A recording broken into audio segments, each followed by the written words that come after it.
Oh, lo mau tahu nggak kenapa pejabat negara nggak bisa dihukum? Ini penjelasannya, dengerin ya. Assalamualaikum warahmatullahi wabarakatuh, kawan-kawan. Lo mau tahu nggak kenapa pejabat negara susah dihukum?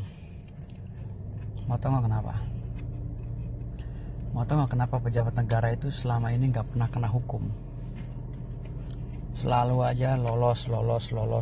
Kalaupun ada masalah besar, dia tetap lolos. Contoh kayak petinggi negara, gubernur, bupati, wali kota. Walaupun dia ada masalah besar, tetap aja susah. Lu susah untuk ngasusin mereka. Karena apa? Karena mereka itu ya, menurut gue masih terkait dengan ajas oportunitas. Apa sih ajas oportunitas? Jadi ajas oportunitas itu ya, gue jelasin ya, biar lu pada paham kenapa sekarang ini lu orang pada kecewa sama pejabat negara, pemimpin daerah dan lain-lain, nggak bisa dipidana dan lain-lain. Kenapa? Ya karena itu tadi ada asas oportunitas. Kita masih menganut asas oportunitas sehingga kita sulit untuk mempidana pejabat negara. Sulit. Apa itu oportunitas? Oportunitas itu adalah deponering. Lo tau deponering apa? Deponering itu adalah pengesampingan perkara pidana demi kepentingan umum. Tuh. Jadi kalau ada yang berkaitan dengan kepentingan umum, seperti misalnya ketua ormas, ya, ketua ormas ini udah jadi tersangka, tapi dia karena banyak masanya, daripada rusuh, akhirnya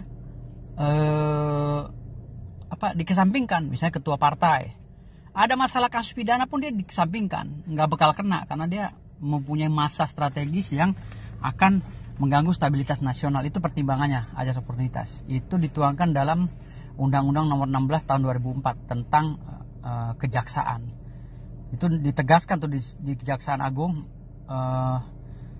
bahwa mereka wajib mengesampingkan perkara pidana yang berkaitan dengan pejabat publik atau berkaitan dengan kepentingan umum.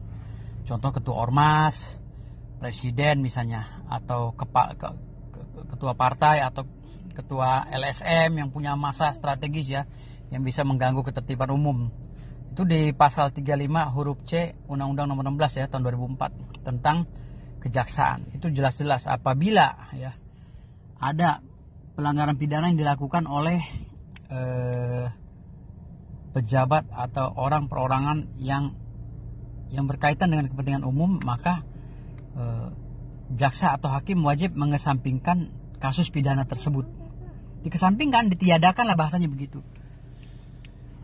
Nah makanya ketika ada kasus pidana yang berkaitan dengan presiden, wakil presiden, ketua partai, jajaran partai, ormas ya, ormas agama, ormas ini, ormas itu dan lain-lain yang dipertimbangkan oleh intelijen dan negara akan mengacaukan suasana negara, ketertiban umum, maka itu dikesampingkan.